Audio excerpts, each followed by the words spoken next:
Hi everyone, welcome back to Catherine's Plates, where today I'm going to show you how to make a really fast version of Frito pie casserole. All the flavors that we love in a taco soup, I'm going to put in a casserole and give it a little crunch with some corn chips. So if you don't have these, I promise you, you're going to want to go get some. Okay, this is kind of like our dessert, because earlier I made strawberry cheesecake puffs, and if you haven't seen that video yet, I will link it down below. They were so delicious that I was told I need to make a second batch of them.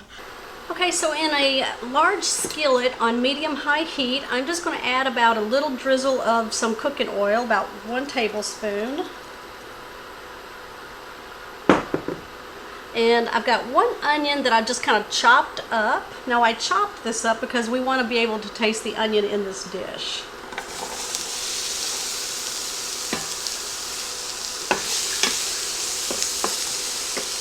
You know guys, I put onions in almost just about anything because I love the smell of onions cooking. It just adds a delicious flavor to anything.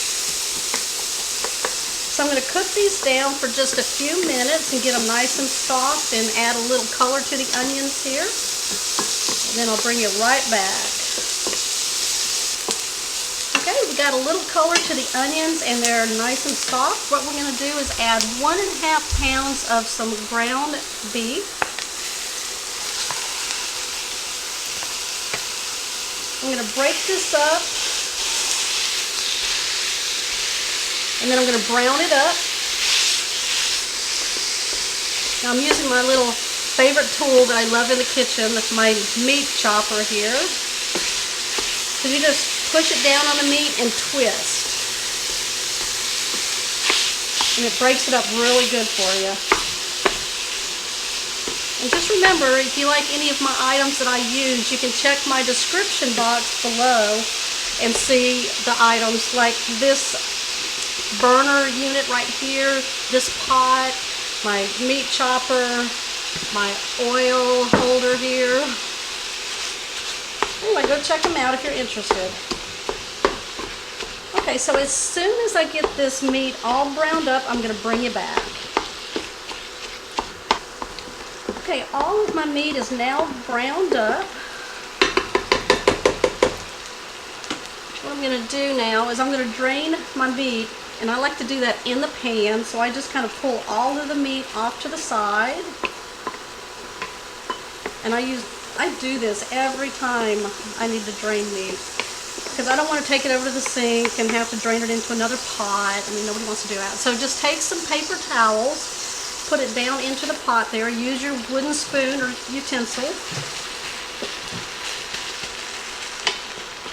to sop up all the grease. And then you can push it into the meat. Pull your pan up a little bit. There you go.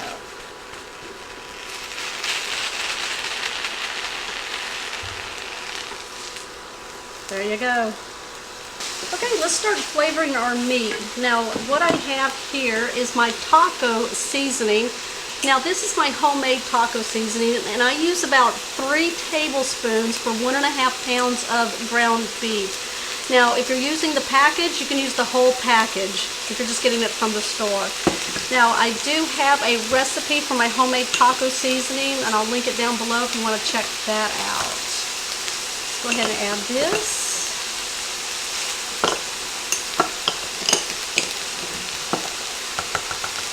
Look at that nice color of that. Yeah. Making your own, you can adjust any kind of the seasonings that you want to.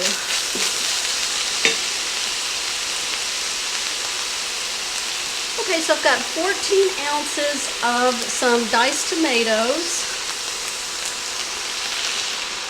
Okay, now I've got a can of corn and I drained it. It's about 14 ounces. I'm going to add that. We're going to add 3/4 cup of some sour cream. God, it smells so good in there. Anytime you put taco flavorings together, it smells good, right? Okay, I'm going to add that. Now I've got a small can of green chilies that I'm going to add. Okay, we're going to go ahead now and turn off the burner, and then we're just going to mix it all together.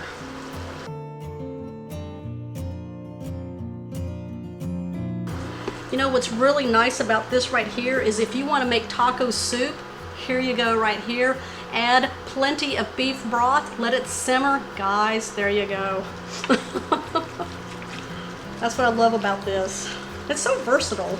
You could just give me a spoon right now. I know, right? But we got to turn it into a casserole.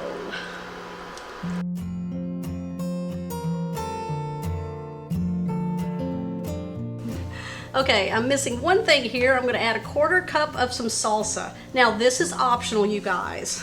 If you want to add a little bit more flavor and heat to it, and that's what you do.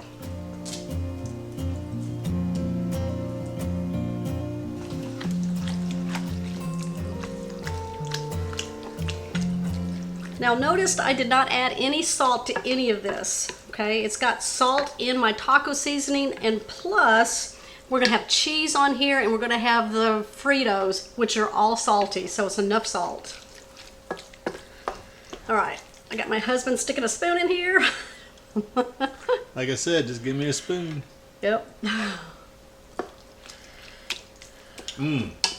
Mm-hmm. All right, guys, let's build our casserole. Okay, what we're going to do now is preheat our oven to 350 degrees. Now I'm using a 9x13 baking dish, and I'm going to place half of the meat mixture into the bottom of it. And just smooth it out evenly.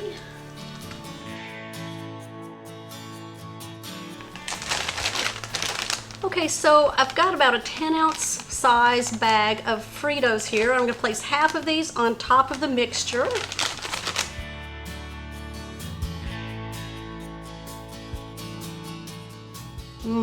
Gosh, can you imagine? My dog just walked in the room. She's like, what's going on? Okay, now I've got 2 cups of cheese here. We're gonna take half of that and place it on top of the Fritos.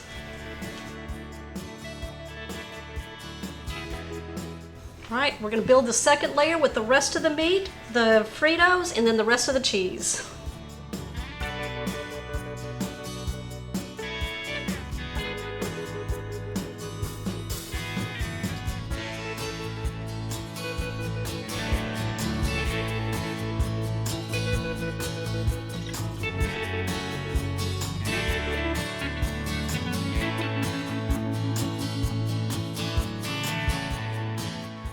All right, I'm ready to put this in my preheated oven at 350 degrees between 20 and 25 minutes.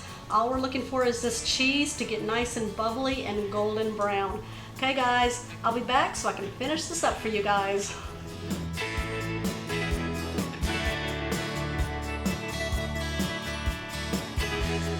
All right, I'm gonna garnish this with some green onions. Another delicious layer of flavor. All right, who's ready to eat? Frito pie casserole. I am. Let's dig in. Yes, let's. Okay guys, here's my bite.